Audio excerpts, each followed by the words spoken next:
이 시간 로마서 말씀을 공부하고 그 이후로 로마서의 로자도 쳐다보지 않았다 라고 생각하시는 분들이 그런 분들 혹시 계시죠? 네, 계실 겁니다. 네. 네, 괜찮아요. 그래도 그 마음을 가지고 이 자리에 나오신 분들이 더 귀한 겁니다. 오늘 또 여러분 그런 분들이 계셔야 또 제가 말씀을 또 가르치고 이렇게 할 수 있지 않겠습니까? 네, 오늘 우리 비 오는 날씨에 이렇게 궂은 날씨에도 또 그 비를 뚫고 이렇게 나오신 우리 성도님들 환영하고요. 오늘 계속해서 우리 로마서 말씀 공부할 텐데요. 우리가 올해 화면이 안 나오나요? 나와요? 네. 이 PPT 화면은 안 나오세요?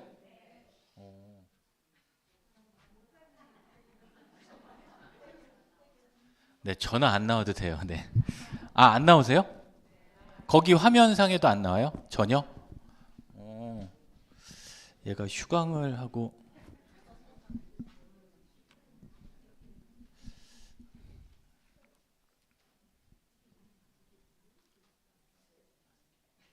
안 나오나요? 네, 오늘 그냥 해야 되겠네요. 네, 이따 혹시 방송실에 한번 연락해 주시면. 네, 그러면 우리 지난 시간 우리 복습을 한번 해볼 텐데요. 우리 지난 시간에 로마서 1장과 2장 앞부분까지 우리 공부를 했어요. 우리 로마서 1장 보시면 우리 로마서 1장이 시작되면서 바울이 인사를 했죠. 바울이 인사를 하면서 그 네 가지 1장 1절 말씀 한번 볼까요? 여러분 오랜만에 로마서를 피시는 분들이 계시니까 우리 7페이지 로마서 1장 1절 같이 한번 읽어보겠습니다. 시작. 예수 그리스도의 종 바울은 사도로 부르심을 받아 하나님의 복음을 위하여 택정함을 입었으니. 그렇죠. 예수 그리스도의 종이 된 이 바울은 사도로 부르심을 받아서 그 네 가지 단어 우리가 살펴봤죠. 그래서 예수 그리스도의 종이었고 사도였고 하나님의 복음을 전하기 위해서 택정함을 받은 사람이 바로 바울이다. 그래서 우리가 로마서를 공부하면서 이게 바울의 이야기지 라고만 생각하는 것이 아니라 오늘 나도 이 바울과 같은 마음으로 어떠한 마음을 품고 우리가 신앙생활을 해야 되고 내가 어떠한 믿음을 품고 살아가야 하는지를 이 로마서 말씀을 통해서 살펴보면 좋겠다고 했고요. 그리고 이렇게 바울이 복음을 증거하는 데에는 복음의 능력이 나타난다고 그랬어요. 복음의 능력. 우리 1장 16절 17절 한 절 넘겨보시면 한 장 16절 17절 같이 한번 읽어보겠습니다. 시작. 내가 복음을 부끄러워하지 아니하노니 이 복음은 모든 믿는 자에게 구원을 주시는 하나님의 능력이 됨이라. 먼저는 유대인에게요 그리고 헬라인에게로다. 복음에는 하나님의 의가 나타나서 믿음으로 믿음에 이르게 하나니 기록된 바 오직 의인은 믿음으로 말미암아 살리라 함과 같으니라. 아멘. 그렇죠. 이 복음에는 17절에 보니까 무엇이 나타난다고요? 하나님의 의가 나타난다. 이 복음이 그냥 단순한 지식이고 그냥 능력이면 그냥 거기서 끝나는 거예요. 그런데 이 복음에는 세상의 지식과 다르게 하나님의 의가 나타나기 때문에 거기에는 하나님의 능력이 우리에게 임하게 된다는 거예요. 여러분 우리가 의라는 얘기하면서 우리가 의롭다 하심을 받은 것은 내가 뛰어나서 내 능력이 위대해서 그래서 우리가 의롭다 함을 받았다고 했습니까? 아니라는 거예요. 하나님께서 우리를 의롭다 해주셨기 때문에 우리는 의롭다 하심을 받게 되었다라는 겁니다. 그래서 그 복음에는 그러한 능력이 있다. 하나님의 의가 우리에게 온 능력이 있고 그럼에도 불구하고 그 복음의 능력을 믿지 못하고 선포하지 못하는 이방인들에게 하나님의 진노의 심판이 이어졌다. 여러분 기억하시죠?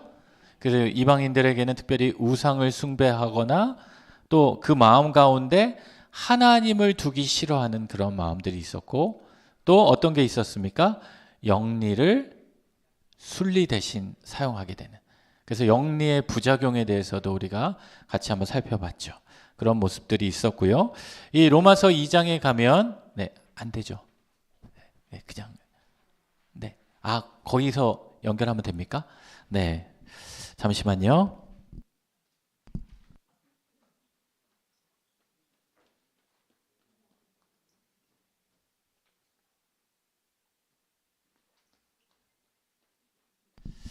기기도 2주 쉬었더니 좀 적응할 시간이 필요한 것 같아요. 로마서 2장을 보니까 로마서 2장에는 1장 마지막에는 이방인들의 죄에 대해서 이야기했다면 그런 이방인들뿐만 아니라 유대인들에게도 죄가 있다. 여러분, 유대인들에게는 어떤 죄가 있다고 그랬어요? 가장 우리가 많이 살펴봤던 거. 남을 정죄하는 거, 판단하는 거. 남을 정죄하고 남을 판단하는 그러한 죄가 있다라는 거죠. 그래서 그런 유대인들에게 그런 죄가 있기 때문에 그런 죄에서 벗어나야 한다. 그리고 유대인에게는 율법이라는 선물이 있었음에도 불구하고 그 율법을 어떻게 한다고 그랬어요? 지키지 않는다고 했는데 사실 유대인들이 율법을 지켰을까요? 안 지켰을까요? 엄밀히 말하면 지켰죠. 율법의 그 문구 하나하나를 지키려고 정말 최선을 다해서 지켰어요. 그런데 그 율법을 어떻게 지켰냐? 형식적으로 지킨 거예요. 형식적으로 지킨 거예요.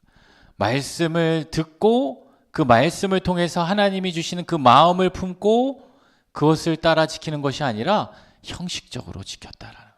여러분, 그것은 우리가 율법을 지켰다라고 말할 수 없다라는 거죠. 그리고 그들에게는 어떤 의식이 있었냐면 우월감이 있었고 선민의식이 있었다라는 거예요. 나는 유대인이니까 나는 어떠한 일을 해도 나는 구원받을 거야. 나는 유대인이니까 나는 할례받은 족속이니까 나는 이런 것을 해도 이렇게 될 거야 라는 마음이 있었다라는 거예요. 그래서 그들은 실상 율법을 지키지 않는 자들이었다. 그래서 오늘은 2장 25절부터 우리 한번 27절까지 같이 한번 읽어볼게요. 25절부터 27절까지 같이 읽겠습니다. 시작. 율법을 행하면 할례가 유익하나 만일 율법을 범하면 내 할례는 무할례가 되느니라. 먼저 25절 한번 살펴볼게요. 유대인들의 이 랍비들에게는 어떠한 이 사상이 있었냐면요. 이 나라를 장차 변화시키고 나라를 구원할 사람이 누구냐라고 할 때 유대인의 랍비들에게는 이런 믿음이 있었어요. 할례 받은 자들이 장차 올 세상에서 한 몫을 차지하게 될 것이다. 할례 받을 자. 그러니까 할례 받지 않는 사람들은 그러한 역할을 할 수 있다 없다? 없다. 여러분, 성경 곳곳에 특별히 구약 성경을 보면요. 이 유대인들이 이스라엘 백성들이 다른 이방 사람들을 판단하고 평가할 때 저 사람은 이방인이야, 저 사람은 하나님을 모르는 사람이야 라고도 이야기하지만 때로는 성경 곳곳에 어떤 표현이 있냐면 저 할례 받지 않은 족속들, 할례 받지 않은 족속들, 그런 말이 있어요. 이 유대인들에게 있어서 그 할례라는 것이 그만큼 그들에게는 소중하게 여겼다라는 거예요. 다시 말하면 내가 할례를 받았다라는 것은 내가 하나님의 백성이라는 그러한 징표가 있다라는 거야. 내가 하나님의 언약 백성이고 하나님의 자녀라는 그러한 내 몸에 표식이 있다라는 거야. 그래서 유대인들은요, 이 남자아이가 태어나면 태어난 지 8일째 되는 날 할례를 행하게 됩니다. 그런데 여러분, 유대인들 여러분 잘 아시죠? 안식일에 아무것도 안 하는 거. 안식일에는 그 예배당에 가는 거, 그 유대인 회당에 가는 거 외에는 아무것도 안 한다는 거예요. 심지어는 그래서 유대인들은요, 회당이 되게 가까워요. 왜냐면 안식일에 걸을 수 있는 키로수가 정해져 있거든요. 근데 회당이 너무 멀면 어떻게 돼요? 내가 그 회당 가서 예배를 드림에도 불구하고 그 키로수를 넘기기 때문에 그 사람은 안식일을 제대로 지키지 못한 거예요. 그러니까 주변에 회당이 곳곳마다 있는 거예요. 그러니까 유대인들은 10명만 모여도 이 회당을 짓는 이유 중에 하나가 가까이에 있어야 그들의 그 키로수 안에서 안식일을 지킬 수 있는 거예요. 왜냐하면 일을 한다라고 생각했기 때문에. 그래서 이스라엘에 가보신 분들 아마 많이 계실 텐데 이스라엘에 가보시면 뭐가 있냐면요. 웬만한 건물은 빌딩에 엘리베이터가 2개가 있어요. 엘리베이터가 2개가 있어요. 우리 소망교회도 하나밖에 없는데 엘리베이터가 호텔 같은 데는 다 2개가 있어요. 왜 2개가 있냐면 하나는 그냥 일반 승객들이 타서 내가 가고 싶은 버튼을 눌러야 갈 수 있는 거예요. 내가 7층에 가고 싶다. 그러면 7층을 누르면 가죠. 당연한 거죠. 근데 또 다른 엘리베이터는 어떤 엘리베이터냐면 거기는 사바스 엘리베이터라고 써 있어요. 거기는 안식일 전용 엘리베이터예요. 거길 타시면 버튼을 안 눌러도 돼요. 모든 층마다 다 서요. 왜? 안식일에 버튼을 누르는 것도 일이라고 생각해요. 제가 가서 타봤잖아요. 제 호텔 숙소가 7층인데 한번 탔다가 다시는 안 타요. 이 사람들이 타고 내리는 것도 다 층마다 쓰는데 더 답답한 거는 아무도 문을 닫는 버튼을 안 눌러. 와, 정말 그 정도로 이 사람들이 율법을 형식적으로 지킨다라는 거예요. 그런데 그 정도로 안식일을 지키는 유대인들인데요. 이들이 또 지키는 게 뭐냐면 그 할례라는 거예요. 그래서 8일째 되는 날이 안식일과 겹칠 수 있을까요? 없을까요? 당연히 겹칠 수 있겠죠. 그러면 8일째 되는 날은 이 사람들은 할례를 행할까요? 안 할까요? 네. 그럼에도 불구하고 할례는 행하는 거예요. 그 정도로 유대인들은 이 할례를 소중하게 여겼다는, 안식일에도 그 할례를 진행할 정도로. 그래서 이 할례라는 것은 유대인의 민족적인 특성이기도 하고 그들에게 우리가 할례 받은 족속이다. 우리는 하나님의 구별된 자다. 하나님이 우리를 택하신 우리는 언약 백성이다라는 그러한 자부심이 이들에게 있다라는. 또 이 할례를 행한다는 것은 그들에게 어떠한 마음이 있냐면요. 믿음의 결단이고 믿음을 선포하는 거예요. 여러분 구약 성경을 보면 하나님께서 전쟁 중에 있는 이스라엘 백성들에게 너희는 모여서 어떻게 하라고 그래요? 할례를 행하라고 그래요. 여러분 모세가 하나님의 부르심을 받고, 그렇죠? 떨기나무 환상 가운데 하나님의 부르심을 받고 이제 하나님의 귀한 일을 하려고 하는데 모세가 죽을 뻔했죠. 출애굽기 4장 피난편 모세. 예. 우리 출애굽기 공부 안 했으니까. 예. 예. 출애굽기 4장에 보면 그 모세가 하나님의 부르심을 받고 이제 움직이는데 하나님께서 모세를 치시려고 한단 말이에요. 근데 그때 그 모세의 아내였던 십보라가 어떻게 해요? 모세와 그의 아들들을 어떻게 해요? 할례를 시행하게 되죠. 그리고 전쟁 중에서도 이 백성들이 할례를 행할 때가 있어요.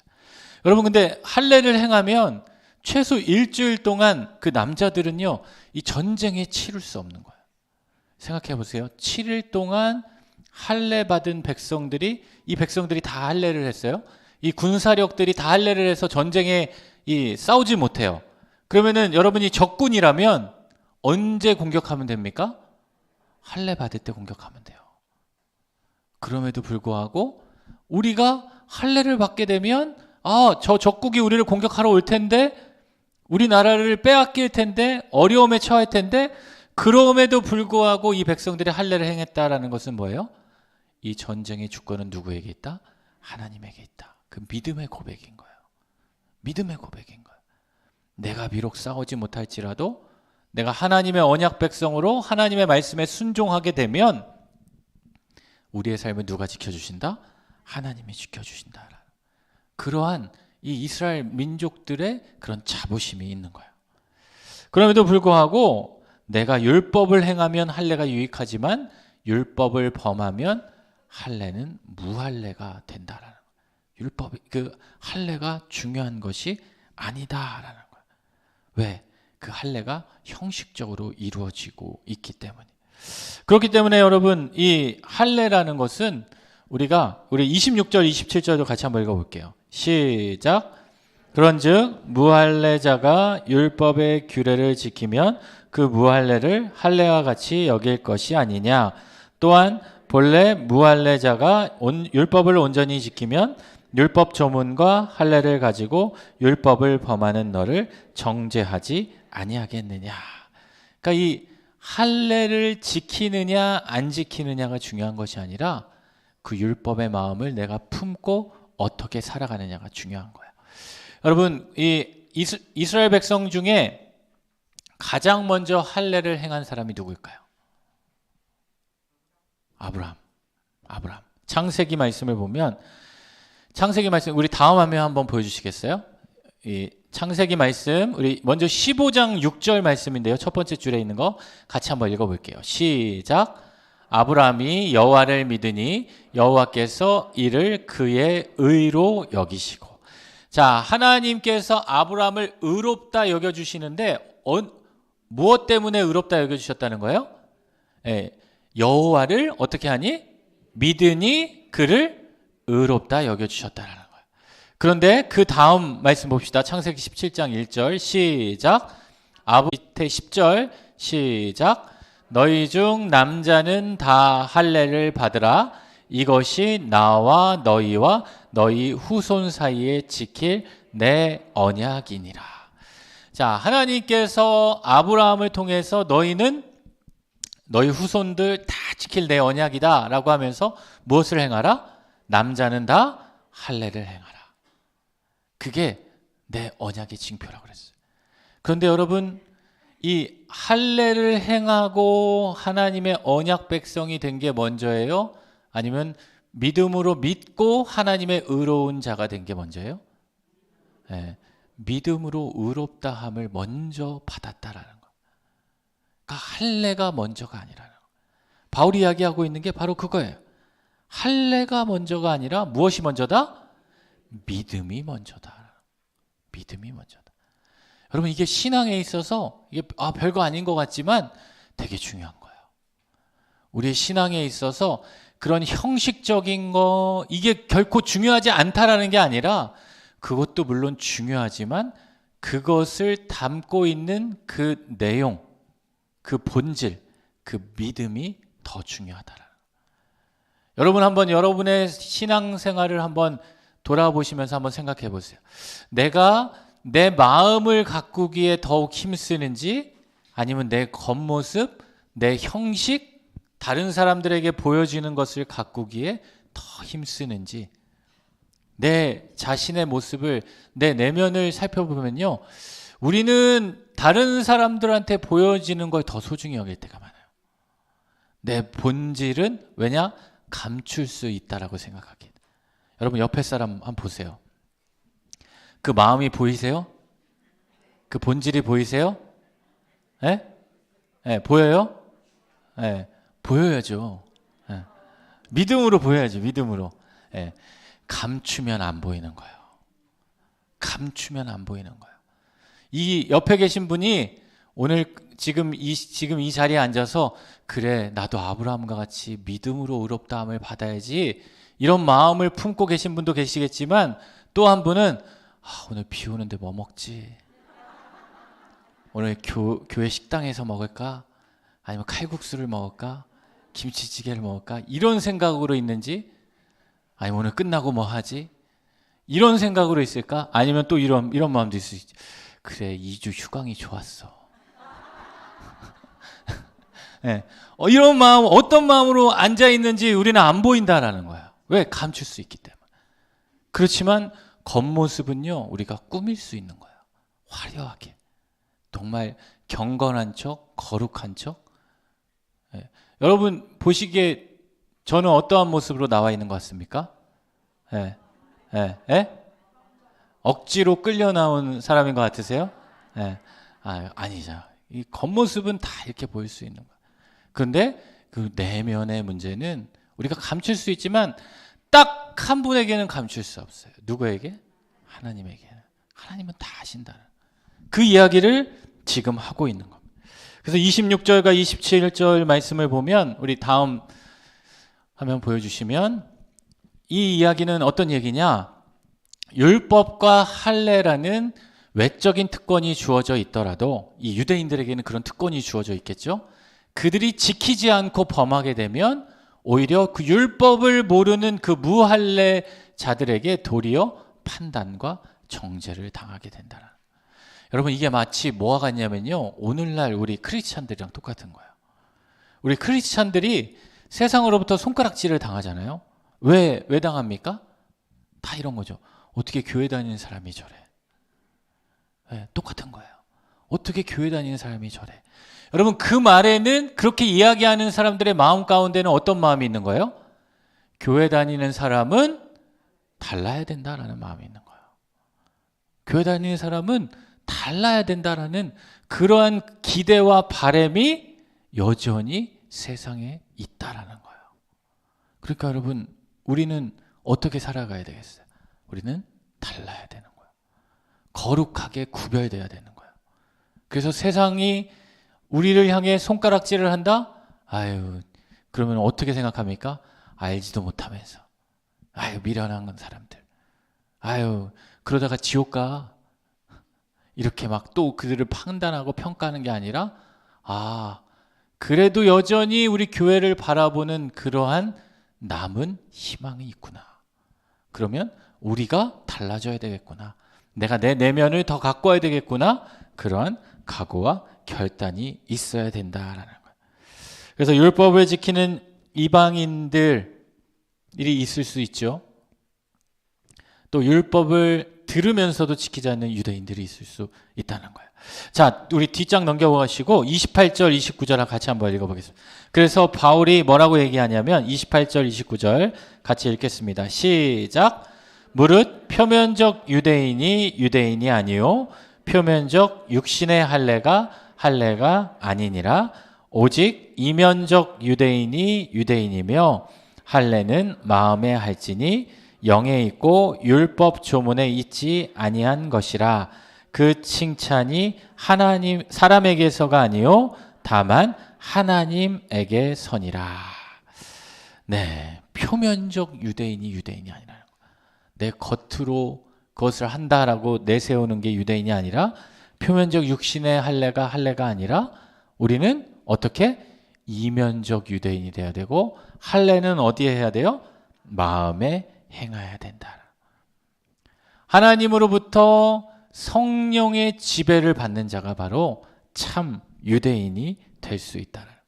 혈통이 중요한 게 아니라, 인종이 중요한 게 아니라, 그 사람이 율법을 지키고 행하는 것, 지식적으로 알고 있는 것이 중요한 것이 아니라, 그 마음이 성령의 지배를 받아서 그 마음 가운데 하나님의 마음을 품고 그 마음을 품고 살아가는 게 중요하다라는. 그러니까 예수님께서도 뭐라고 얘기하셔요? 그들의 열매로 그들을 알지니라. 여러분, 그 열매를 통해서 드러난다라는, 내 삶에 내가 심은 열매를 통해서, 내가 가까운 그 열매를 통해서 우리의 삶은 드러나게 된다. 여러분, 내가 이게 정말 나도 모르게 심은 것 같지만 그 열매들이 하나님의 때가 되면 다 이렇게 열매로 드러나게 된다라는 거예요. 그래서 여러분, 우리의 신앙은 내 옆에 있는 사람, 다른 사람들을 의식하면서 살아가는 신앙이 되어서는 안 된다라는 거예요. 내 신앙은 누구에게 드러나는 신앙이 되어야 되겠어요? 하나님에게 드러나는 거예요. 하나님 보시기에 합당한 신앙이 되어야 되는 거예요. 하나님 보시기에. 그래서 우리의 신앙생활을 하면서도 여러분, 누구를 위해서 여러분 힘쓰고 계십니까? 누구에게 잘 보이려고? 네. 네. 우리 교구장님에게 잘 보이려고? 우리 구역장님? 우리 구역 식구들? 아니요. 하나님에게 잘 보이려고. 하나님에게 잘 보이려고 하면요, 모두에게 잘 보일 수밖에 없어요.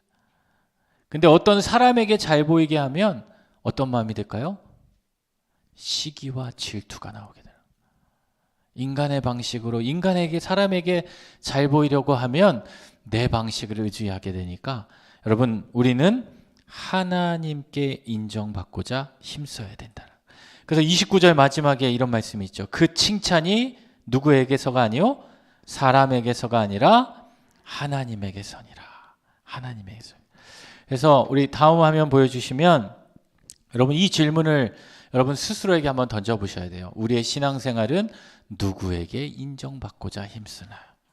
누구에게 누구에게 인정받고자 힘쓰나요? 제가 이 말씀을 생각하면서 이게 제 스스로의 이제 고백인데요. 부끄러운 고백인데, 제가 코로나 때 이제 우리 소망교회 부임하기 전에 이전에 있던 교회에서부터 제가 유튜브를 매일 성경 말씀을 제가 묵상해서 이렇게 올리기 시작했어요. 처음에 이 묵상을 시작할 때 제 마음 가운데 어떤 마음이 있었냐면, 나는 100만 유튜버가 될 거야. 100만 유튜버가 될 거야. 그래서 이렇게 그냥 유튜브를 하면 다 이게 말씀이니까 다 누군가 들어와서 보고 다 구독해주고 다 이렇게 될 줄 알았어요.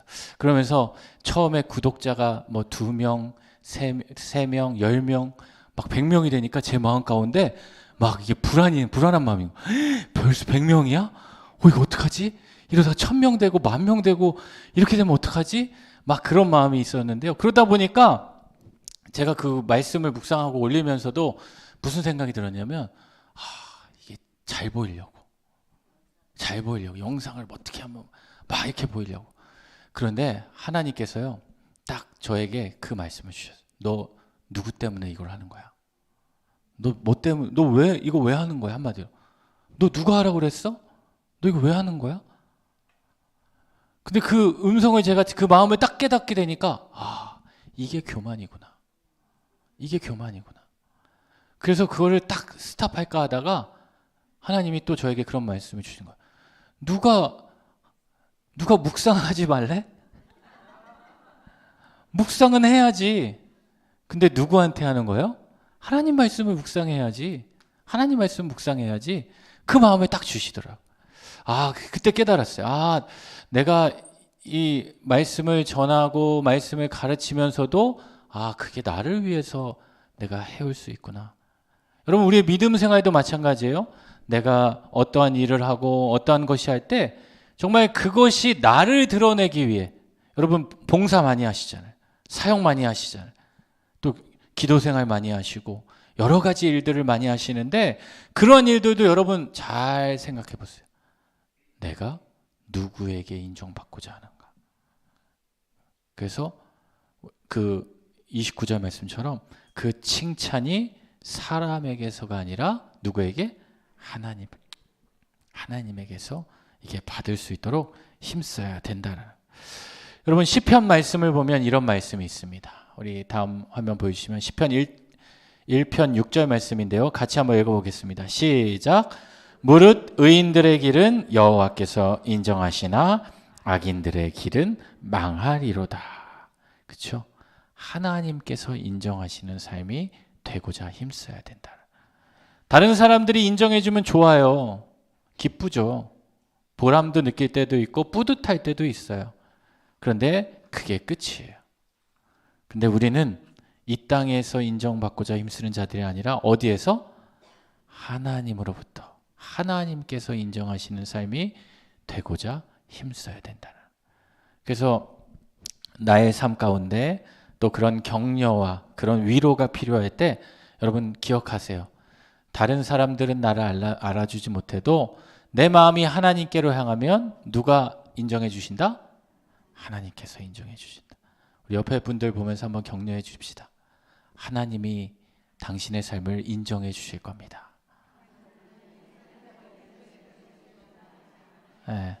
네. 그리고 한 가지만 더 얘기할게요. 그리고 저도 인정해 줄게요. 하나님께서 인정해 주실 때 또 그 마음을 하나님 위로해 주실 줄 믿습니다. 네, 또 우리 계속해서 우리 로마서 3장 1절, 2절 같이 한번 읽어보겠습니다. 시작. 그런즉 유대인의 나음이 무엇이며 할례의 유익이 무엇이냐?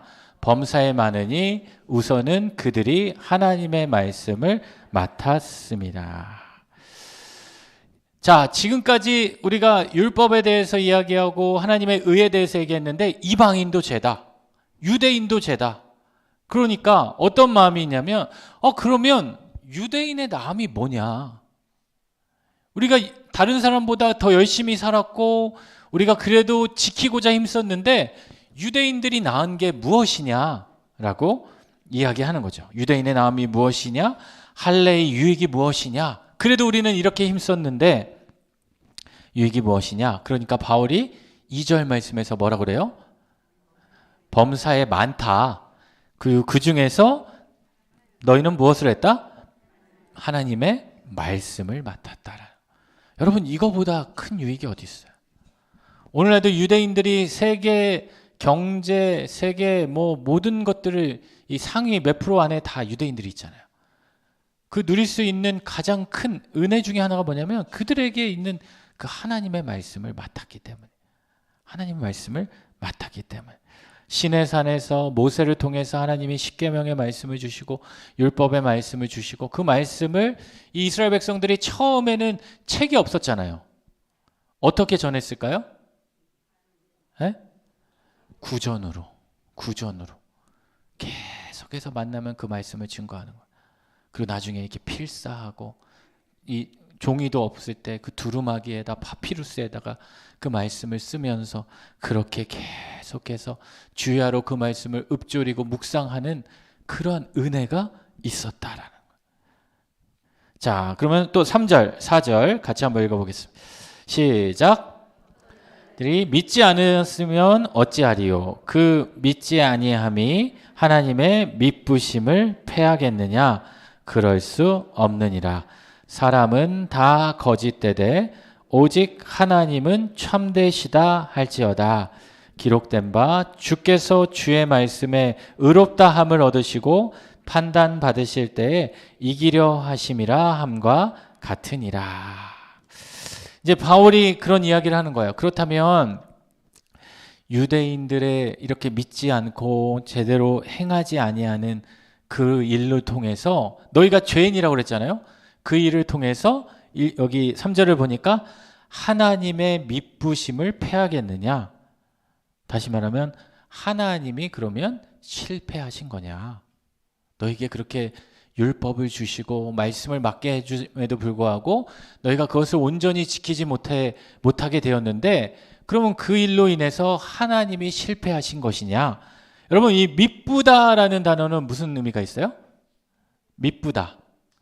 예, 우리가 잘 아는 단어로 신실하다라는 단어로 바꿀 수 있어요. 다시 말하면 믿음직스럽다. 변하지 않는다. 흔들리지 않는다. 그러니까 너희가 그런 일이 있다고 너희가 믿지 못한다고 해서 너희가 그렇게 흔들린다고 해서 너희가 비록 죄인이라고 해서 너희를 향한 하나님의 약속이 하나님의 계획이 하나님의 은혜가 실패하지 않는다. 변하지 않는다. 하나님은 신실하시다. 주는 미쁘시다라는 말은 바로 그 말이에요. 하나님은 신실하시다. 여러분, 신실하시다라고 여러분 고백하시죠? 우리 그 찬송가에도 있잖아요. 오 신실하신 주. 우리 찬송가 한번 보여주시겠습니까? 아유, 가사 보이세요? 네, 1절만 한번 같이 한번 찬양해 보겠습니다. 시작. 오 신실하신 주 내 아버지여 늘 함께 계시니 두려움 없네. 그 사랑 변찮고 날 지키시며 어제나 오늘이 한결같네. 오 신실하신 주, 오 신실하신 주, 날마다 자비를 베푸시며 일용할 모든 것 내려주시니 오 신실하신 주 나의 구주. 아멘. 네, 하나님이 이러신 분이라는 거예요. 바울이 이야기하는 거는 하나님은 변하지 않으시는 분이라, 신실하신 분이시다. 인간은 하나님을 배신하고 인간은 하나님의 뜻을 외면하고 부인하고 따르지 못할지언정 하나님은 인간을 끝까지 붙드신다. 하나님은 결코 우리를 포기하지 않으신다. 그래서 4절에서 바울이 이렇게 얘기하잖아요. 그럴 수 없느니라. 사람은 다 거짓되되 오직 하나님은 어떻게 된다? 참되시다. 이 참되시다라는 말을 진실하시다라고 바꿀 수 있어요. 그러면서 기록된 바 시편 51편의 말씀을 이야기하시죠. 한마디로 사람이 거짓된다고 해서 하나님의 신실하심을 패할 수 없다. 하나님의 신실하심을 패할 수 없다. 또 5절, 6절 같이 한번 읽어보겠습니다. 시작. 그러나 우리의 불의가 하나님의 의를 드러나게 하면 무슨 말 하리요? 내가 사람의 말하는 대로 말하노니 진노를 내리시는 하나님이 불의하시냐. 여러분 이 5절은 이 바울이 이렇게 또 질문을 하는 거예요. 한마디로 뭐예요? 이 악한 행동으로 인해서 때로는 그 일을 통해서 하나님의 이 의가 나타나게 될 때가 있는 거예요. 하나님이 대표적인 사람이 누굴까요? 얼마 전에 우리 사순절을 보냈는데 사순절에 예수님을 팔아넘긴 가룟 유다. 예, 가룟 유다. 예, 여러분 왜 가룟 유다인 줄 아시죠? 예, 성경에 보면 유다가 되게 많아요. 유다가 되게 많아요. 근데 모든 유다가 그냥 유다라고 하면 기분 나쁠 거 아니에요. 구분도 안 되고. 그래서 가룟, 롯이 아닙니다. 가룟이라는 마을에 사는 유다. 그래서 가룟 유다예요. 네. 다 알고 계시지만 네, 혹시나 해서. 그래서 그 가룟 유다 같은 사람들. 가룟 유다가 배신을 해서 예수님을 팔았잖아요. 그 팔음으로 예수님께서 어떻게 하셨습니까? 대속할 기회를 제공받았다라고 해서 여러분 가룟 유다를 칭찬하겠냐? 그 얘기예요. 여러분 칭찬할 수 있겠어요? 그렇지 않다라는 거죠. 유대인들이 불의를 행했어요. 믿지 않았어요. 따르지 않았어요. 죄를 지었어요. 그래 그 일을 통해서 하나님의 의가 드러났다고 해서 그들이 과연 의롭냐? 바울의 대답은 6절 같이 한번 읽어보겠습니다. 시작. 결코 그렇지 아니하니라. 만일 그리하면 하나님께서 어찌 세상을 심판하시리요. 7절도 읽겠습니다.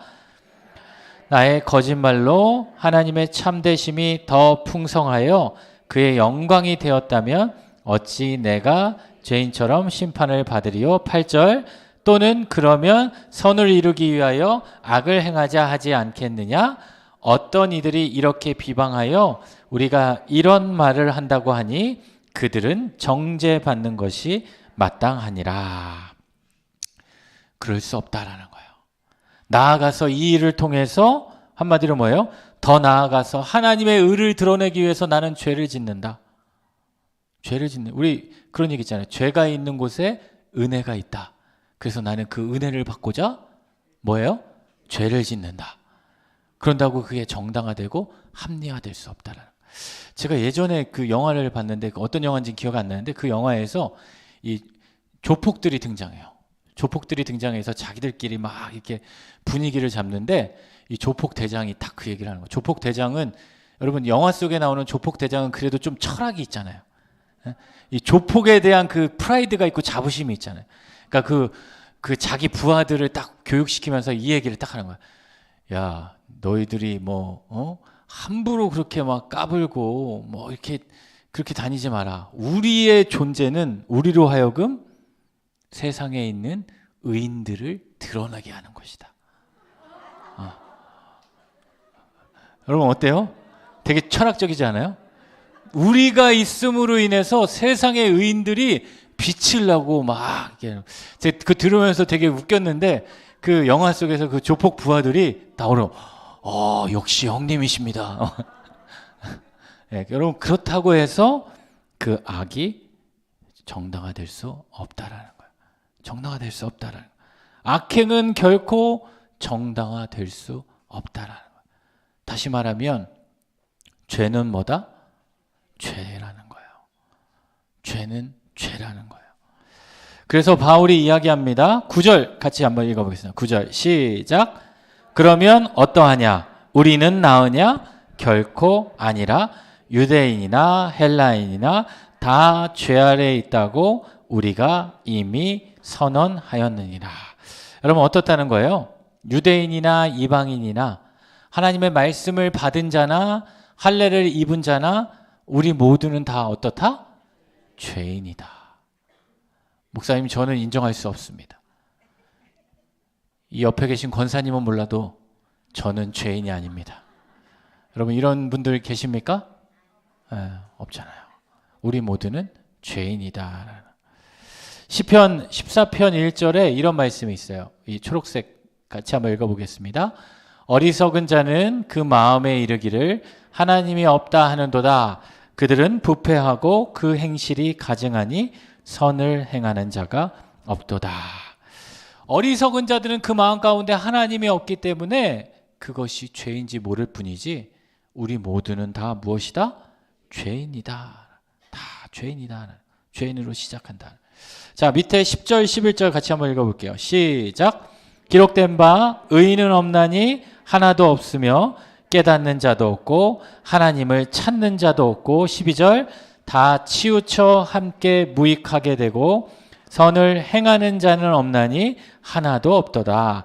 그들의 목구멍은 열린 무덤이요 그 혀로는 속임을 일삼으며 그 입술에는 독사의 독이 있고 그 입에는 저주와 악독이 가득하고 그 발은 피 흘리는데 빠른지라.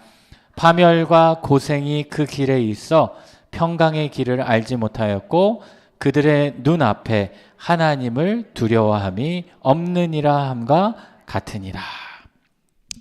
지금 10절부터 18절까지 말씀은 한마디로 우리 인간은 다 죄인이다. 다 이렇게 타락하게 됐다. 왜 타락하게 됐는가? 10절에 보니까요. 의인은 없나니 하나도 없다. 11절에는 어떤 자가 없다는 거예요. 깨닫는 자도 없고 하나님을 찾는 자도 없다. 다시 말하면 그의 마음 가운데 하나님을 알고자 하는 그런 의지조차 없다라는 거예요. 그리고 12절에 보면 어떻게 됐다고 그랬어요? 다 어떻게 됐다? 치우쳤다라는 거예요. 여러분 이 치우치다라는 단어가 이 헬라어로 엑세클리난이라는 단어예요. 치우치다. 치우치다. 어떤 의미가 있을까요? 치우치다? 내가 이 바르게 걸어가야 하는 그 길에서 벗어나게 되는 거야. 정도를 걸어가야 되는데 하나님께서 나에게 보여주신 게 우리 아까 시작할 때 찬양했잖아요. 주가 보여주신 무슨 길? 생명의 길을 따라서 걸어가야 되는데 우리는 어떻게 해요? 자꾸 이렇게 치우쳐서 가는 거예요. 여러분 그 예전에 그런 거 많이 해보셨죠? 이 코끼리 코 열 바퀴 하시고 이렇게 걸어가려고 그러면 어떻게 됩니까? 비틀어 어지러지잖아요. 근데 계속 이렇게 간다는 거예요. 그게 치우치는 거예요. 그래서 치우치지 않기 위해서는 그 비결이 뭘까요? 가지에 붙어 있고 한 방향을 보고 가는 거예요. 한 방향을. 제가 들었는데 그 피겨 스케이팅하고 발레 하는 사람들 있잖아요. 그분들이 이렇게 돌잖아요. 도는데 어지러울 거 아니에요. 근데 그 어지럽지 않는 비결이 있다고 그래요. 한 군데를 보는 거야. 거기가 어디예요? 하나님을 바라봐야 되는 거예요. 우리는. 여러분 피겨 선수들 아니시잖아요. 심각하게 생각하시면 안 돼요. 여러분 피겨 선수들 아니시니까 우리의 삶 가운데 우리의 삶은 계속 돌고 계속 흔들린단 말이에요. 그런데 우리는 무엇을 보고 가야 돼요? 하나님만 보고 하나님 가야 돼요. 우리 요한복음 15장 5절 말씀 같이 한번 읽어보겠습니다. 시작. 나는 포도나무요 너희는 가지라. 그가 내 안에 내가 그 안에 거하면 사람이 열매를 맺나니 나를 떠나서는 너희가 아무것도 할 수 없습니다. 우리는 어디에 거해야 된다는 거예요? 하나님 안에 거해야 돼요. 하나님께 붙어 있어야 되는 거예요. 자꾸 다른 데 붙어 있어요. 자꾸 자꾸 다른 데로 나가려고 해. 그러면은 내가 말씀은 뭐라고 그래요? 너희가 조금 할 수 있다가 아니라 뭐라고 그래요? 아무것도 할 수 없습니다. 아무것도 할 수 없다라는 거예요. 그리고 여러분 지금 이 10절부터 18절까지 읽으시면서 뭔가 좀 느끼시는 게 있죠. 딱 보니까 주로 무엇에 대한 이야기들이 많습니까? 이 죄인, 타락, 여기에 대해서 그것들이 우리의 삶 가운데 무엇으로 주로 나타난다는 거예요? 13절에 보니까 뭐가 나와요? 목구멍, 혀, 입술. 14절에 또 뭐예요? 입. 다시 말하면 무엇을 통해서? 우리의 말, 우리의 입술, 우리의 혀를 통해서 그런 죄가 많이 전해지고 생산되기 시작한다는. 그래서 여러분 죄인의 입을 통해서는 생명이 나올 수 없다라는 거예요. 그리고 이 죄인의 입을 통해서 죄인의 발이 움직이기 시작하는 거예요. 발이 움직이기 시작해요. 여러분 입을 통해서도 전해지지만 또 어떻게 해요? 내 발을 통해서 전해지기 시작해요. 그곳을 내가 가게 되고 그곳을 찾게 되고. 그래서 이 야고보서 3장 말씀을 보면요. 우리 다음 사진 한번 보여주시겠어요? 네, 그 다음이요. 네, 이런 말씀이에요. 우리의 말들의 입에 재갈 물리는 것은 우리에게 순종하게 하려고 그 온몸을 제어하는 것이라. 여러분 입에 재갈을 물리는 뿐인데 그 입에 재갈을 물림으로 무엇을 제어한다는 거예요? 온몸을 제어하는 거예요. 온몸을. 그래서 여러분 어디 무슨 경건 훈련이나 이런 데 가보시면 거기서 가장 많이 하는 게 뭐예요? 네, 침묵 훈련. 여러분 침묵 훈련 해보신 적 있으십니까? 정말 어려워요. 정말 어려워요. 막 이렇게 사람이 말을 안 하면 어떻게 될까요? 막 입안에 가시가 돋아요. 입안에 가시가 돋고 외롭고 그냥 갑자기 무기력해지고 그냥 침묵만 시켰을 땐 뿐인데 갑자기 저 사람이 되게 안쓰러워 보이고 내 스스로가 불쌍해 보이고 근데 말을 하면은 살기 시작하는. 여러분 이게 사람이라는 거예요. 근데 그 말이 정말 좋은 말, 선한 말만 하느냐? 그렇지 않다라는 거죠. 우리의 입술을 통해서 여러분 어때요? 여러분 입술을 통해서 나는 긍정적인 말을 많이 한다. 다 부정적인 말 많이 하세요? 나는 그럼 부정적인 말을 많이 한다. 나는 중간이다. 네, 네. 그렇죠. 여러분 우리의 말이 그 정도로 중요한 거예요. 내 혀를 제어하는 게 신앙에 있어서 되게 중요한 거예요. 그래서 여러분 우리가 이 죄를 짓고 악인의 자리로 나아가는 것을 이 시편 1편은요 이렇게 말씀하고 있어요. 우리 다음 말씀 한번 보여주시면 같이 한번 다음 말씀이요. 네, 복 있는 사람은 시작. 복 있는 사람은 악인들의 꾀를 따르지 아니하며 죄인들의 길에 서지 아니하며 오만한 자들의 자리에 앉지 아니하고. 여러분 시편 1편이 복 있는 사람에 대해 이야기하면서요 어떤 얘기를 하면 악인이 이렇게 되어 간다라는 거예요.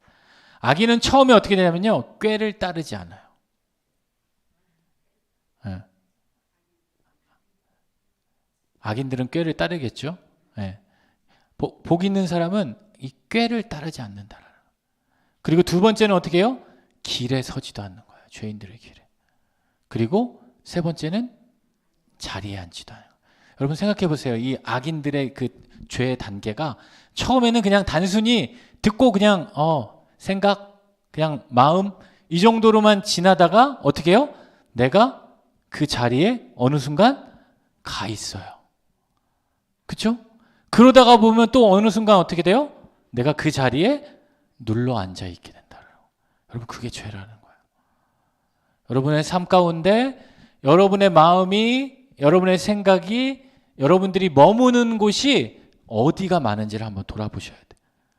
그렇다면 내가 그 자리에서 나와야 돼요. 그리고 말씀의 자리, 기도의 자리, 찬송의 자리로 여러분 더 나아가기에 힘쓰는 그러한 인생이 될 수 있어야 됩니다.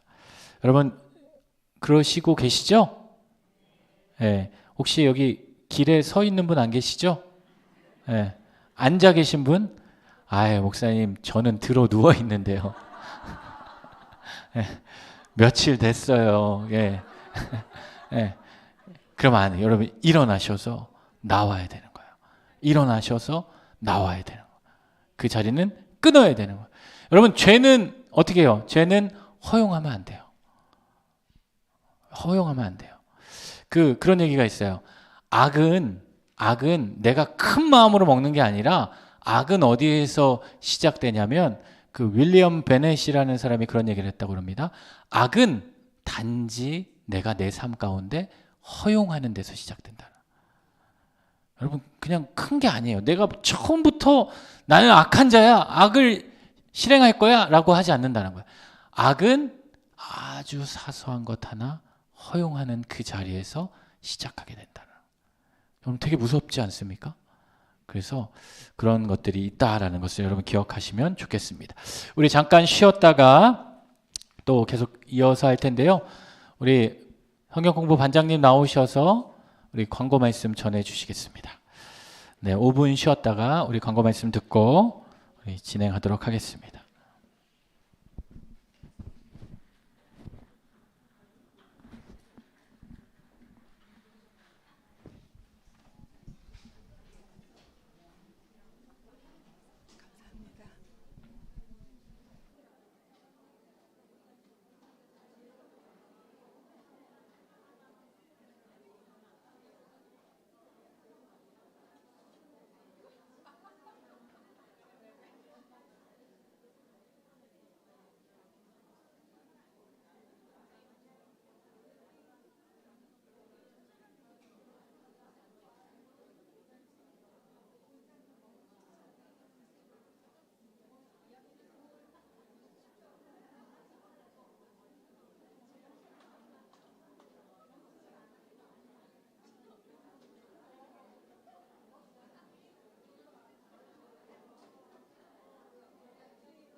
네, 또 이어서 우리 말씀 보겠습니다. 네, 오늘부터는 이 점심 식사가 따로 신청 안 하고 드실 수 있죠? 네, 40분부터인가요? 저희가 점심 시간이? 네, 알겠습니다. 네, 그 전에 마치도록 하겠습니다. 네. 네, 우리 19절 말씀 같이 읽고 우리 계속 말씀을 이어가겠습니다. 3장 19절 말씀 같이 읽겠습니다. 시작. 우리가 알거니와 무릇 율법이 말하는 바는 율법 아래에 있는 자들에게 말하는 것이니 이는 모든 입을 막고 온 세상으로 하나님의 심판 아래에 있게 하려 함이라. 네, 이 율법이라는 것은 율법 아래에 있는, 율법을 듣고 율법을 지키는 모든 사람들에게 말하는 것인데, 이 율법을 주신 목적 중에 하나가 이어지는 말에 있어요. 모든 입을 막는다라는 거예요. 모든 입을 막고 하나님의 심판 아래 있게 하려 한다라는 거예요. 여러분, 성경에 나오는 하나님의 심판이라는 단어를 접하면 어떻게 마음이 기쁨이 오고 평안이 오십니까? 조금 불편한 마음이 있죠. 네, 불편한 마음이 있단 말이에요. 그 하나님의 심판이라는 거. 근데 그 하나님의 심판의 때에 예수 그리스도를 믿고 구원을 입은 자들은 그 심판의 자리를 두려워할 이유는 없는 거죠. 그렇죠? 왜? 내가 아직 예수를 모르고 회개하지 않고 죄악의 자리에 머물러 있는 사람들은 그 심판이 두려움의 날이 되겠지만 우리에게는 그 날이 기쁨의 날이요 구원의 날이 되는 거예요. 여러분 안 그러세요? 네, 다 그러시죠? 네, 그 춘향전을 보시면 그 누구예요? 춘향이가 누가 찾아옵니까? 나중에 이몽룡이 찾아오는 그날 춘향에게는 어떤 날이에요? 네, 기쁨의 날이죠. 행복한 날. 그렇지만 그 사또에게는 어떤 날이에요? 네, 심판의 날인 거야. 내가 하나님의 심판을 자꾸 내가 그 심판만 생각하면 두렵고 떨린다. 그러면 여러분 한번 생각해 봐야 돼. 나의 정체성이 내가 사또인가? 네, 네. 여러분 우리 하나님 나라의 춘향이와 같은 사람으로 살아가야 돼요. 하나님의 자녀로, 하나님의 백성으로. 그렇죠? 네. 그런데 자꾸 나는 사또와 같은 삶, 아니면 그 이방 같은 삶, 그런 삶이 아니라 우리는 그러한 은혜, 구원의 날을 기대한다. 여기 보니까 왜 모든 입을 막을까요? 왜 모든 입을 막고 온 세상으로 하나님의 심판 아래, 한마디로 하나님의 주권 아래 들어오게 하겠다. 왜 모든 입을 막을까요? 네. 지금까지 바울이 이야기한 게 뭐예요? 모두가 무엇이다? 죄인이다. 죄인으로서 더 이상 할 말이 없게 된다라는 거예요. 하나님의 말씀을 듣고 그 율법의 말씀을 받아듣고 그 율법을 지키게 되는 자들은 어떻게 해요? 내가 그 율법을 온전히 지킬 수 있다 없다? 없다. 우리는 죄인이구나. 그러니까 하나님 앞에서 더 이상 무슨 얘기를 하겠어요? 아무 얘기 못하는 거야. 핑계치 못한다라는 거야. 핑계치 못하는. 여러분 그렇잖아요. 내가 어떤 일을 막 했을 때, 내가 정말 잘못했을 때 그 잘못이다라고 하면 여러분 그때 핑계가 듭니까? 깨끗하게 시인하게 되죠. 그리고 너무 부끄럽고 너무 내가 그 죄인 게 딱 드러나기 때문에 아무런 변명조차 할 수 없다라는 거예요. 그런데 그게 아닐 때는 어떻게 해요? 말이 많아지고 핑계하게 되고, 그리고 또 그게 죄인지 깨닫지 못하게 될 때는 내 안에 어떻게 해요? 그런 핑계가 드러나고 말이 많아지는 거예요.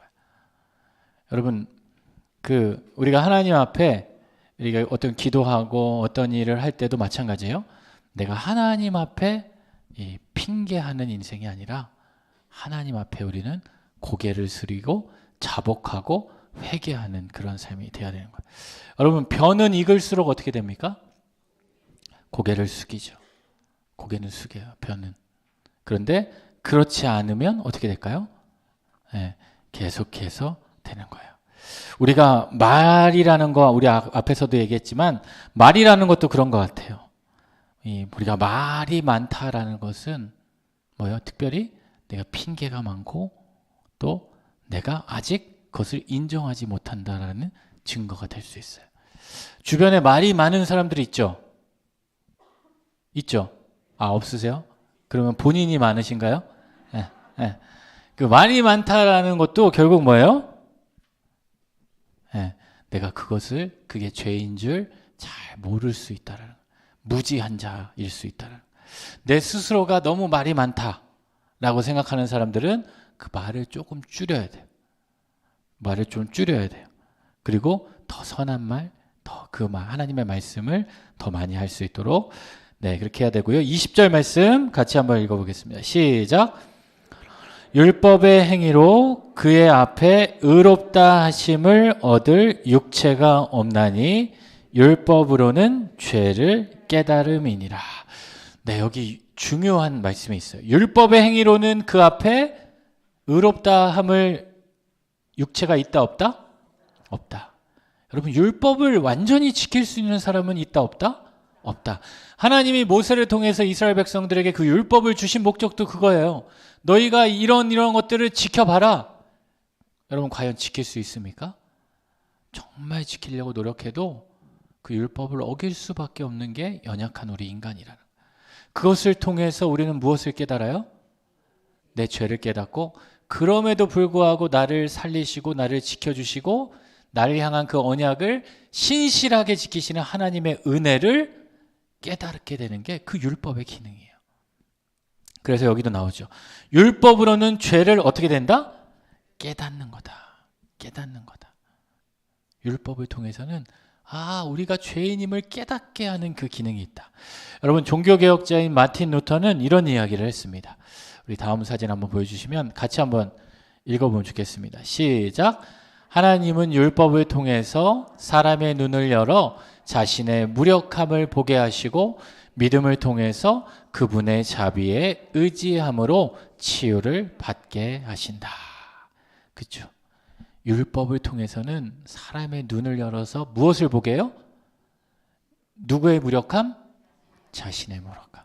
근데 유대인들은 이 율법을 통해서 누구의 무력함을 본 거예요? 다른 사람들의 무력함을 보았다는. 그리고 믿음을 통해서 그분의 자비에 의지함으로 치유를 받게 해주신다. 대표적으로 이 드러나는 사람이 이 누가복음에 나타나는 바리새인과 세리의 기도를 보면 알 수 있어요. 하나님 앞에 어떠한 모습으로 나아가는지. 그래서 이 로마서 1장 17절 말씀이죠. 우리 여러분 외우고 있는 거 같이 한번 외워볼까요? 화면이 먼저 나왔네요. 네. 다시 한번 읽어봅시다. 시작. 복음에는 하나님의 의가 나타나서 믿음으로 믿음에 이르게 하나니 기록된 바 오직 의인은 믿음으로 말미암아 살리라 함과 같으니라. 그렇죠? 믿음으로 산다라는 거예요. 여러분, 이 말씀이 로마서에만 있는 게 아니라 갈라디아서에도 있는데요. 갈라디아서 2장 16절 말씀 우리 같이 한번 화면을 보면서 한번 읽어보겠습니다. 시작. 의롭게 되는 것은 율법의 행위로 말미암음이 아니요 오직 예수 그리스도를 믿음으로 말미암는 줄 알므로 우리도 그리스도 예수를 믿으나니 이는 우리가 율법의 행위로서가 아니고 그리스도를 믿음으로써 의롭다함을 얻으려 함이라. 율법의 행위로서는 의롭다함을 얻을 육체가 없느니라. 그렇죠? 율법으로는 구원을 받을 자가 없다라는. 우리는 믿음으로 구원을 받는. 그래서 여러분, 이 믿음 생활하면서 많은 분들이 흔들리는 부분이 바로 이런 부분이에요. 나의 삶을 보면 내가 지난주 내가 믿는다고 하고 하나님 의지하며 산다고 하지만 나의 행위, 나의 행실, 나의 말 이런 것들을 보면 내가 과연 구원받은 자가 맞는가? 라는 생각이 들려서 내 구원이 흔들리게 될 때가 있다. 근데 여러분, 여기도 나오잖아요. 그 율법의 행위로 우리가 구원받는 게 아니라 내 안에 예수를 나의 구주로 믿는 그 믿음이 있으면 우리는 의롭다함을 받게 된다라는 거예요. 의롭다함을 얻게 된다라는 거.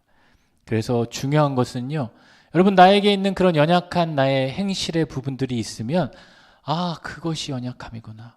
그것이 나에게 부족함이구나. 그것이 나에게 깨져야 될 부분이구나. 회개해야 될 부분이구나. 그것들을 여러분 끊임없이 하나님 앞에 들고 나아가야 돼요. 하나님 앞에 그것들을 내려놓고 고백하고 그 믿음으로 나아가는 그런 삶이 될 수 있어야 한다라는 거예요. 그러니까 바울이 이야기하는 거예요. 너희가 지금 이야기하고 주장하고 있던 그 율법으로는 죄를 깨닫게 됩니다. 그러니까 하나님은 그러면 그 율법 외에 다른 것을 통해서 일하신다. 21절, 22절 같이 한번 읽어보겠습니다. 시작. 이제는 율법 외에 하나님의 한 의가 나타났으니 율법과 선지자들에게 증거를 받은 것이라. 곧 예수 그리스도를 믿음으로 말미암아 모든 믿는 자에게 미치는 하나님의 은이 차별이 없느니라. 여러분 여기 나왔죠? 율법 외에 한 의가 나타났으니 이것은 누구를 통해서 증거를 받은 것이다? 율법과 선지자들. 여러분 율법과 선지자들에게 증거를 받은 것이라고 했는데요. 율법과 선지자들을 다른 단어로 바꾸면 뭘까요? 구약 성경. 구약 성경이 이야기하는. 그러니까 유대인들이 구약 성경을 믿잖아요. 너희들이 믿고 있는 그 율법, 그 말씀, 구약 성경이 바로 율법과 선지자들이 증거하는 것인데 거기에도 이러한 말씀들이 이미 증거를 받았다라는 거예요. 우리 아까 여기 창세기 15장 6절 아브라함이 어떻게? 여호와를 믿으니 의롭다함을 받았다. 우리 지난 시간에도 했는데 하박국 2장 4절 오직 의인은 그의 믿음으로 말미암아 살리라 함과 같으니라. 여러분 율법이라는 것은 모세오경 특별히 그중에 창세기 말씀에 이 말씀이 있고 선지자들 그 예언서 선지서에 하박국에 그 말씀이 기록되어 있어서 증거를 이미 받았다라는 거예요. 그리고 우리는 알고 있죠. 그 증거를 받은 하나님의 의가 누구이시다? 예수 그리스도를 믿음으로 우리는 구원을 받게 된 것이다. 여러분 로마서가 이렇게 1장부터 16장까지 이렇게 길지만요. 그 내용이 막 엄청 복잡하기도 하지만 한 가지는 이 로마서 1장 16절 17절이에요. 우리에게 하나님의 의가 나타났다는 그 의를 믿으면 예수 그리스도를 믿으면 우리는 구원을 받게 된다. 또 23절 24절 계속 읽어보겠습니다. 시작. 사람이 죄를 범하였음에 하나님의 영광에 이르지 못하더니 그리스도 예수 안에 있는 속량으로 말미암아 하나님의 은혜로 값없이 의롭다 하심을 얻은 자가 되었느니라. 네, 모든 사람이 죄를 범하였다라는 거예요. 그렇죠? 여러분 아까 우리 살펴봤잖아요. 의인은 없나니 하나도 없고 유대인이나 헬라인이나 모두가 다 뭐다? 죄인이다. 그래서 죄를 범하여서 그 죄를 범하였기 때문에 우리가 무엇에 이르지 못한다는 거예요? 하나님의 영광에 이르지 못하는. 하나님께서 인간을 창조하신 목적 가운데 하나가 우리로 하여금 하나님의 영광을 드러내는 것인데 우리가 죄로 인해서 그 하나님의 영광이 가리워지게 되었다. 그렇지만 그리스도 예수 안에 있는 무엇으로? 속량으로. 속죄함이죠. 죄사함이죠. 용서함이죠. 덮어주심이죠. 모든 것을 감해주심이죠. 하나님의 은혜로 어떻게 의롭다함을 받았어요? 값없이. 여러분 값없이 의롭다. 한마디로 뭐예요? 공짜. 여러분 여행 가시면 여러분 좋아하시는 게 뭐가 있어요? 공항에 가시면 D로 시작하는 거. 듀티 프리. 여러분 듀티 프리는 뭐예요? 세금이 뭐 없는 거예요? 아니면 할인이에요? 면세면 아예 없나요? 네. 그래도 비싸잖아요. 듀티 프리는 면세해도 비싸요. 네. 그렇잖아요. 근데 하나님의 은혜는 뭐라고요? 그냥 프리예요. 여러분 얼마나 좋아요? 그렇죠? 이 세상 사람들은 이거 공짜인데 왜 안 믿는지 모르겠어. 옛날에 그 광고 있잖아요. 그 무슨 천호식품인가? 정말 좋은데, 정말 좋은데 이거 막 소개해주고 싶은데 이거 왜 안 먹는지 모르겠다. 그렇죠? 이 듀티 프리가 아니라 뭐라고요? 그냥 프리예요. 완전 프리, 완전 공짜, 완전 공짜로 얻는 거예요. 제가 이 사진을 봤어요. 다음 사진 보시면 줄 서 있는 거예요. 듀티 프리를 구하려고 이렇게 줄을 서 있는 거죠. 그런데 하나님의 은혜는 어떻게 해요? 그냥.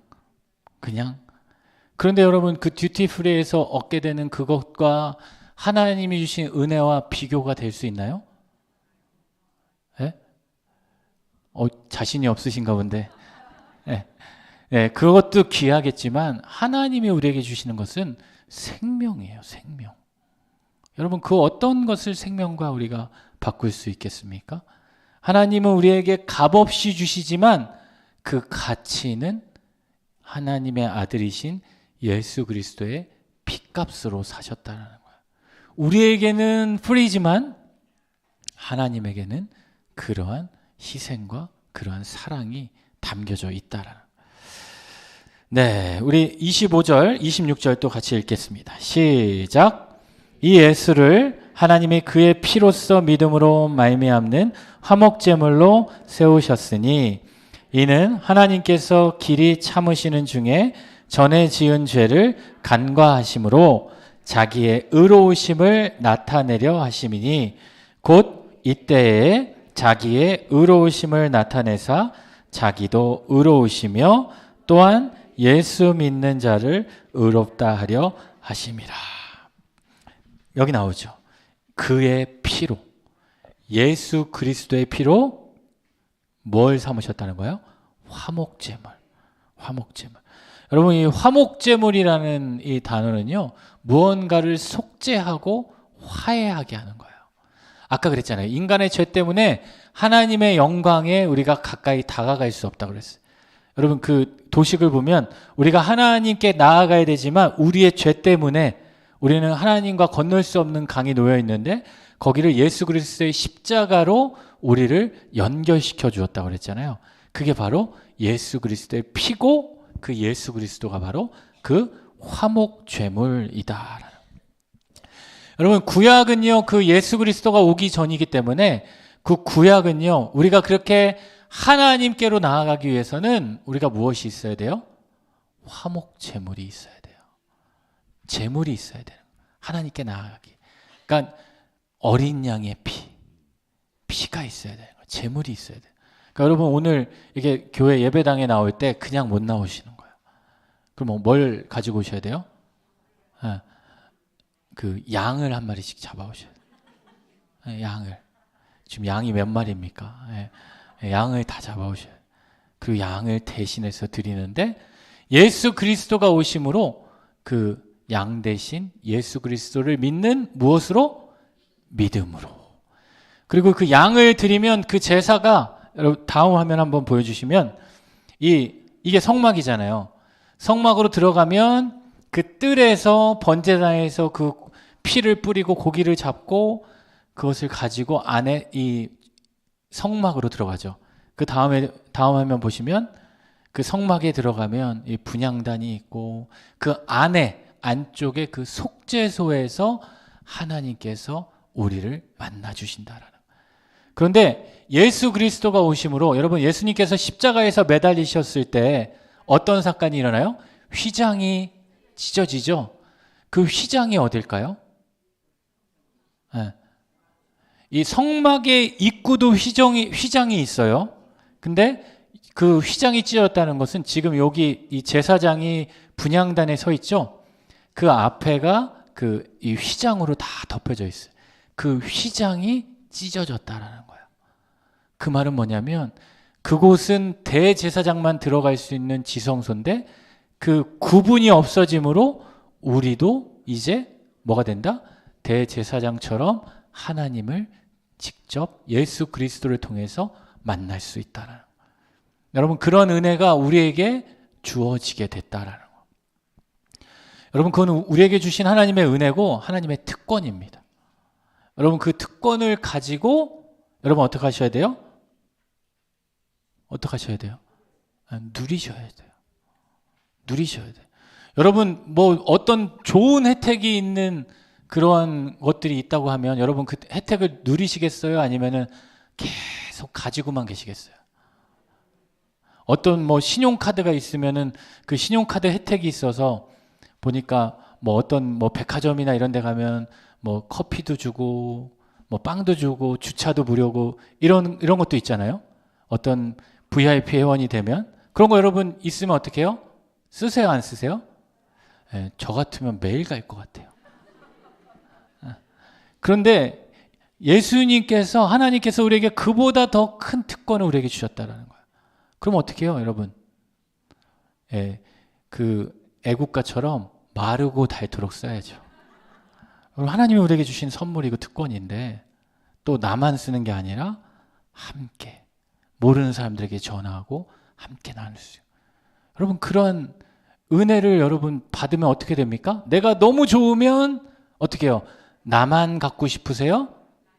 간혹 그런 분들이 있어요. 나만 이렇게 꽁꽁 누구 좋은 일이 있는데 말도 안 해주고. 그게 아니죠. 어떻게 해요? 옆에 있는 사람 와서 봐라, 와서 봐라. 그 은혜가 있다, 그 은혜가 있다. 그런 마음들이 우리에게 있어야 된다라는.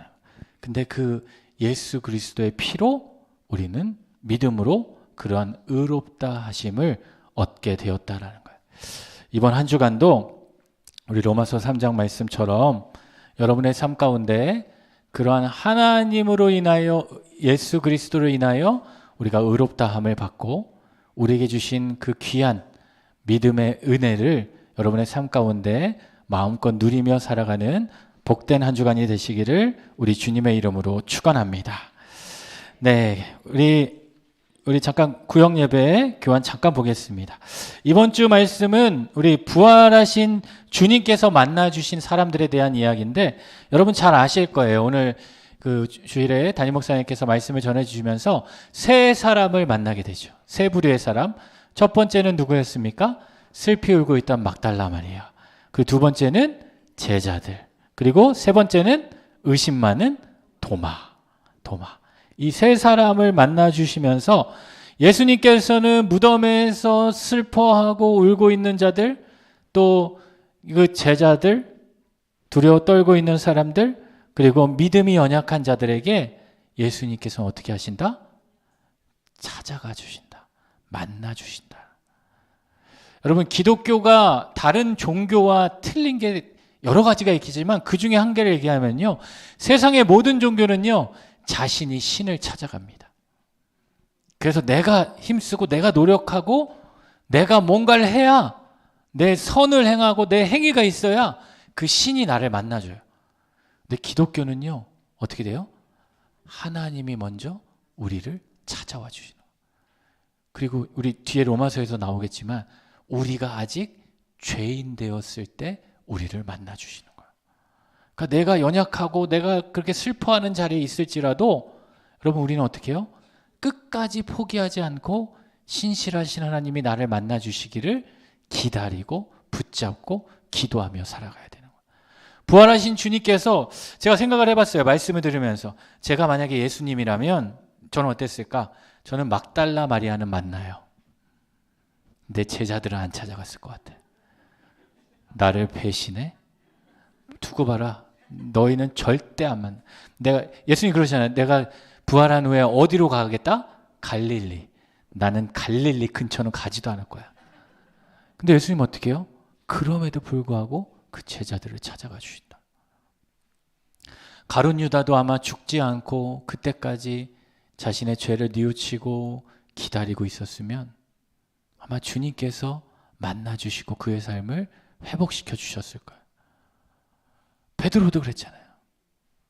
그것처럼 여러분, 우리의 삶 가운데 주님께서는 오늘도 우리의 삶을 찾아오시고 앞으로도 찾아오신다는, 여러분의 인생이 슬픔의 자리에 있건 또 좌절감의 자리에 있건 낙심의 자리에 있건 우리 주님께서는 부활하셔서 우리를 만나 주시는 분이십니다. 여러분, 구역 모임 가운데 그 부활하신 주님을 향한 그 간절한 기대와 소망을 품고 또 같이 한번 그 말씀을 나누셨으면 좋겠습니다. 함께 기도하겠습니다.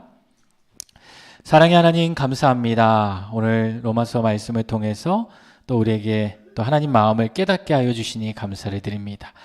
주님 주신 마음 품게 하시고 우리에게 예수 그리스도의 그 보혈로 우리를 정결케 하시고 우리를 속량하여 주셔서 하나님께 나아갈 수 있도록 하신 그 은혜를 잊지 않게 하시고 그 믿음을 지키며 인내하며 살아가는 믿음의 자녀들 되게 하여 주시옵소서. 감사를 드리며 예수님의 이름으로 축복하며 기도